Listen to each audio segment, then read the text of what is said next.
తెలుగు నెలల్లో ఒక్కో నెల ఒక్కో ప్రత్యేకతను సంతరించుకుంది.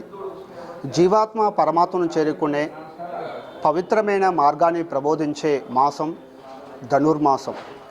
గోదాదేవి ఆ శ్రీమన్నారాయణను తాను వలచింపజేసి పూజలు అందుకున్నటువంటి ఆ శ్రీరంగనాథుడిని తన నాయకగా మలుచుకొని ఎంతో గోదాదేవి పవిత్రమైన వ్రతం ఆ వ్రతమే ధనుర్మాసంలో చేసేటటువంటి వ్రతం. ఆ వ్రతానికి సంబంధించినటువంటి ఏ విధంగా ఆ గోదాదేవి శ్రీమన్నారాయణ పొందడం కోసం ఎటువంటి వ్రతం చేసింది, ఆ వ్రతం యొక్క ఆచార నియమాలేంటి, నిబంధనలు ఏమిటి, ఆ వ్రతం పాటిస్తే ఎటువంటి ఫలితాలు లభిస్తాయి, ఈ ధనుర్మాసం యొక్క విశిష్టతను ప్రత్యేకతను మనతో పాటు శాస్త్రపరంగా సవివరంగా వివరించడానికి మనతో పాటు రామకృష్ణమాచార్యులు అంటే నల్గొండ జిల్లా కేంద్రంలోని రామాలయంలో ప్రత్యేకంగా ధనుర్మాసానికి సంబంధించినటువంటి ప్రత్యేకమైనటువంటి పూజలు జరుగుతున్నాయి. ఆ పూజలో భాగంగా రామకృష్ణమాచార్యులు మనతో పాటు ఉన్నారు. ఆ శాస్త్రాల గురించి, ఆ గోదాదేవి యొక్క వ్రతం గురించి, ధనుర్మాసం యొక్క విశిష్టత గురించి తెలియజేయడానికి మనతో పాటు ఉన్నారు. నమస్కారం అండి. ఈ ప్రత్యేకంగా అంటే కార్తీక మాసంతో పాటు ధనుర్మాసానికి కూడా మన తెలుగు మాసాలలో ఒక ప్రత్యేకమైన విశిష్టత ఉంది. ఎందుకు ఈ ధనుర్మాసం అనే పేరు ఎలా వచ్చింది, దీని యొక్క ప్రత్యేకత ఏంటంటారు, ఏం చెప్తారండి? సహజంగా కాలాన్ని రెండు పద్ధతుల్లో కొలుస్తారు. ఒకటి సూర్యమానాన్ని బట్టి, రెండు చంద్రమానాన్ని బట్టి. అయితే చంద్రమానాన్ని బట్టి ఎట్లా కొలుస్తారు అంటే, పూర్ణిమ నాడు చంద్రుడు ఏ నక్షత్రంతో కనుక కలిసి ఉంటే ఆ నెల రోజుల పాటు ఆ నక్షత్రంతో ఆ నెలని పిలుస్తూ ఉంటారు. ఉదాహరణకు చిత్తా నక్షత్రంతో పూర్ణిమ నాడు చంద్రుడు ఉంటే దాన్ని చైత్రమాసం అంటారు. అట్లాగే విశాఖ నక్షత్రంతో పూర్ణిమ నాడు చంద్రుడు ఉంటే ఆ నెల రోజుల పాటు వైశాఖ మాసం అంటారు. అట్లాగే ఈ నెల మృగశిర నక్షత్రంతో పూర్ణిమ నాడు చంద్రుడు ఉంటాడు కనుక ఈ నెల రోజులని కలిపి మార్గశీర్ష మాసం అని, నెల రోజులని చంద్రమానం ప్రకారం మార్గశీర్ష మాసం అంటారు. అట్లాగే సూర్యమానాన్ని బట్టి ఒక్కొక్క రాశిలో సూర్యుడు నెల రోజుల పాటు సంచరిస్తూ ఉంటాడు. మనకు 12 రాశులు ఉన్నాయి. ఈ 12 రాశులలో 12 నెలల పాటు, అంటే ఒక్కొక్క నెలలో ఒక్కొక్క రాశిలో ఒక్కొక్క నెల, అట్లా ధనుర్రాశిలోకి ప్రవేశించి ఇక్కడ నెల రోజుల పాటు చక్కగా సూర్యుడు ప్రవర్తిస్తూ ఉంటాడు కనుక దీనికి ధనుర్మాసం అని పేరు. అట్లాగా ఈ నెల రోజుల పాటు ధనుర్మాసము మార్గశీర్ష మాసంలో గోదాదేవి ఆచరించినటువంటి గొప్ప వ్రతం ఈ తిరుప్పావై వ్రతం. దీనికే ధనుర్మాస వ్రతము అని పేరు, మార్గశీర్ష వ్రతం అని పేరు, శ్రీవ్రతం అని పేరు. అట్లాగే అనేక రకాలైనటువంటి పేర్లతోటి ఉండి భగవంతుణ్ణి చేరడానికి అనువైనటువంటి కాలం ఈ కాలం. ఎందుకు అనువైన కాలం అంటే, మనకి ఒక రోజులో తెల్లవారుజామున కాలం, పగలు, రాత్రి ఎట్లా ఉంటాయో దేవతలకి అట్లాగే వాళ్ళకి కూడా మనకి సంవత్సర కాలం అయితే వాళ్ళకి ఒక్క రోజు. ఆ ఒక రోజులో ఉదయపు కాలం అంటే దక్షిణాయన కాలం 6 నెలలు కూడా వాళ్ళకి రాత్రి, ఉత్తరాయణ పుణ్యకాలము ఉదయం పూట అంటే పగలు పూట. ఆ తెల్లవారడానికి ముందుగా ఉండేటువంటి ఈ నెల రోజులు ఏదైతే ఉందో ఆ నెల రోజులు కూడా దేవతలకి బ్రహ్మ ముహూర్త కాలం.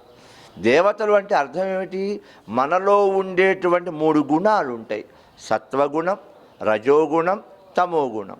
సత్వగుణం పెంపొందించుకునేటువంటి కాలం ఈ మార్గశీర్ష కాలం. ఈ నెల రోజులు కూడా భగవంతుణ్ణి, ఎందుకంటే మనలో సాత్విక గుణం పెరుగుతుంటుంది కనుక ఈ సత్వగుణాన్ని పెంచుకోవడానికి అనువైనటువంటి కాలం ఈ నెల రోజులు. అట్లా గోదాదేవి ఈ నెల రోజుల పాటు తాను ఆచరించి మనకు అందించినటువంటి ఒక గొప్ప వ్రతం తిరుప్పావై వ్రతం. అయితే ఈ నెల రోజులు కూడా ఎట్లా అమ్మ ఆచరించి, ఈ వ్రతానికి నియమాలు ఏమిటి అంటే, తెల్లవారుజామునే లేచి చక్కగా తన్నీట స్నానమాడి భగవంతుడి దేవాలయానికి వెళ్ళి, లేదా మన ఇంట్లో ఉండేటువంటి స్వామి దగ్గర కానీ ఈ 30 పాటలు గోదాదేవి పాడింది, ఆ పాటలను పాడుతూ స్వామికి చక్కటి పొంగలు తయారు చేసి నివేదన చేస్తారు ఈ 4 రోజులు కూడా. ఈ ధనుర్మాసంలో అంటే మార్గశిర మాసంతో పాటే ధనుర్మాసం కూడా కొనసాగుతూ ఉంటుంది. ఈ ధనుర్మాసంలో ప్రత్యేకంగా పూజలు చేసే ఎటువంటి ఫలితాలు లభిస్తాయి? గోదాదేవి ఒక అద్భుతమైనటువంటి ఫలితాన్ని తాను పొందింది. ముందుగా భగవంతుణ్ణి భర్తగా పొందాలి అని ఈ లోకంలో వ్రతం చేసింది. ఎక్కడ చేసింది అంటే మన ఆరాధనలు అందుకోవడం కోసం వచ్చినటువంటి రూపం అర్చారూపం. అర్చారూపం దగ్గర తాను వ్రతాన్ని చేసి, అంటే శ్రీవిల్లిపుత్తూరులో ఆ వ్రతం చేసింది. అక్కడ ఉండేటువంటి స్వామికి వటపత్రసాయి అని పేరు. ఆయన విగ్రహ రూపంగా ఉన్నాడు. అక్కడ ఉండి ఆ వ్రతాన్ని చేసి ఫలితాన్ని పొందింది. కేవలం ఆవిడ ఫలితాన్ని పొందడమే కాదు, ఈ లోకానికి అంతటికీ కూడా తాను యొక్క ఉపకారం చేసేటువంటి వ్రతాన్ని అందించింది. ఏం ఫలితం కలుగుతుంది అంటే 3వ పాటలో తాను చెప్పింది, మనం చెప్పింది కాదు, గోదాదేవి చెప్పింది. ఏమని? చక్కటి పాడి పంటలు ఉంటాయి, దొంగల భయం ఉండదు, అనావృష్టి ఉండదు, అతివృష్టి ఉండదు, చక్కటి పంట, చక్కటి పాడి, అట్లాగే ఆరోగ్యము, అన్నీ ఒకటని కాదండి, అన్ని రకాలైనటువంటి ఫలితాలను కలిగిస్తుంది మనకి. నీకు ఐశ్వర్యం కావాలా, ఈ లోకంలో సుఖాలు కావాలా, పారలౌకిక సుఖాలు కావాలా, లేదు ఇదంతా అయిపోయిన తర్వాత శరీరాన్ని వదిలిపెట్టాక మోక్షం కావాలా, అన్నిటినీ కూడా ఇవ్వగలిగినటువంటి గొప్ప వ్రతం ఈ తిరుప్పావై వ్రతం.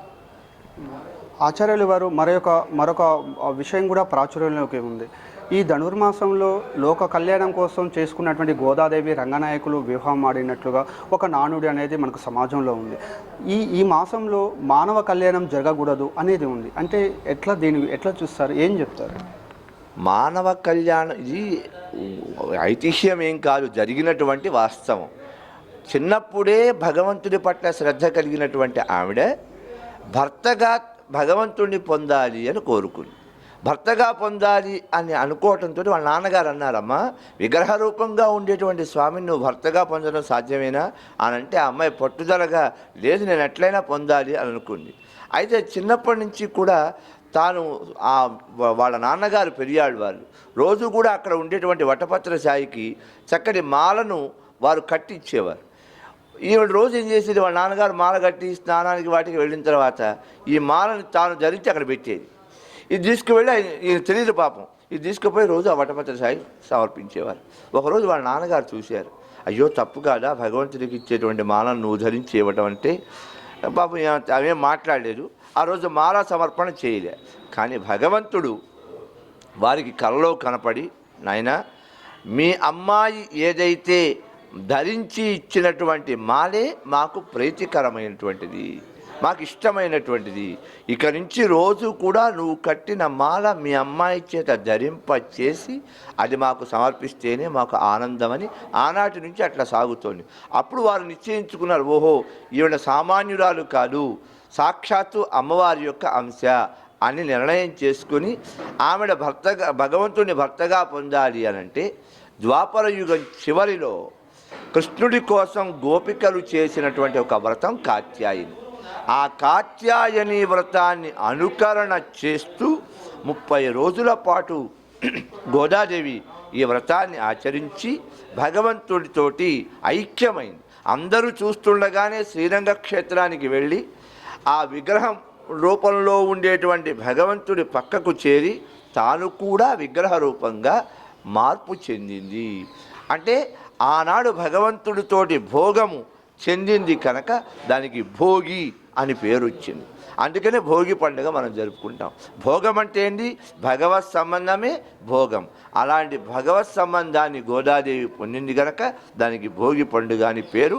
విగ్రహ రూపంగా ఉండేటువంటి స్వామిని నువ్వు ప్రార్థన చేస్తే ఏదైనా పొందవచ్చు అని తాను ఆచరించి ఈ లోకానికి చూపించినటువంటి గొప్ప వ్రతం తిరుప్పావై వ్రతం.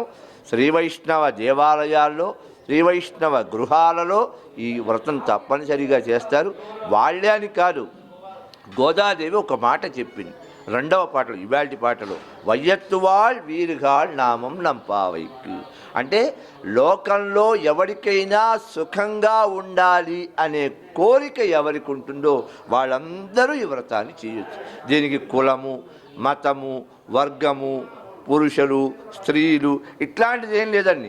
నేను బాగుపడాలి, నేను సుఖపడాలి, నేను సంతోషంగా ఉండాలి అనేటువంటి కోరిక ఉంటే చాలు, అదే ఈ వ్రతం చేయడానికి యోగ్యత అని మన అమ్మ చెప్పింది.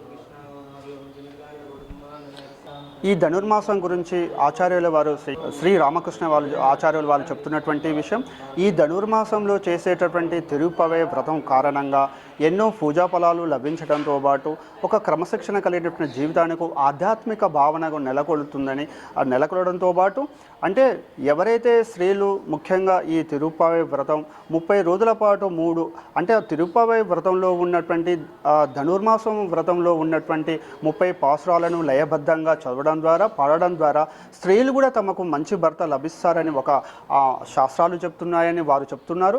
అదేవిధంగా అంటే తెల్లవారుజామునే సూర్యోదయం కంటే ముందే స్త్రీలు దీపారాధన చేసి ప్రత్యేకమైన పూజలు స్నానమాచరించి ఏ విధంగా అయితే కార్తీక మాసంతో పాటు ఈ మార్గశిర మాసంలో కొనసాగేటటువంటి ధనుర్మాస వ్రతంలో స్త్రీలు కానీ అంటే వయోభేదం లేదు, పురుష స్త్రీ భేదం లేకుండా అందరూ కూడా భక్తులు ఈ ధనుర్మాస వ్రతాన్ని పాటించడం వల్ల ఆ గోదాదేవి ఆచరించి అనుసరింపజేసేటటువంటి ఈ వ్రతాన్ని పాటించడం వల్ల పూజా ఫలాలు లభిస్తాయి. ఈ సమాజం అంతా కూడా ఆధ్యాత్మిక భావనతోటి ఉంటుంది, క్రమశిక్షణమైన జీవితానికి అలవాటు పడతారు, మనసు ప్రశాంతత మానసిక చింతన లభిస్తుందని వారు ఈ ధనుర్మాస వ్రతం గురించి ఈ రామాలయంలో జరిగేటటువంటి నెల రోజుల పాటు జరిగేటటువంటి ఈ ధనుర్మాస వ్రతం జరుగుతుందని అందరూ కూడా భక్తులు ఈ పూజా ఫలాలు పాల్గొని ఆ ఫలితాలు పొందాలని, గోదాదేవి ఏ విధంగానైతే ఆచరించి అనుసరింపజేస్తుందో అందరూ కూడా ఆ విధంగా ఆ మార్గంలో ఆ సన్మార్గంలో నడవాలని ఆచార్యుల వారు ఈ పూజా విధానం గురించి ఈ నెల రోజుల పాటు జరిగేటటువంటి ధనుర్మాస వ్రతం గురించి ప్రత్యేకంగా వివరించినటువంటి ఆ శాస్త్రాలు చెప్తున్న సవివరంగా మనకు వివరించినటువంటి పరిస్థితి. వీడియో జర్నలిస్ట్ రాఘవ సాయితో సాగర్, రామగిరి టెంపుల్ నుండి, నల్గొండ జిల్లా కేంద్రం.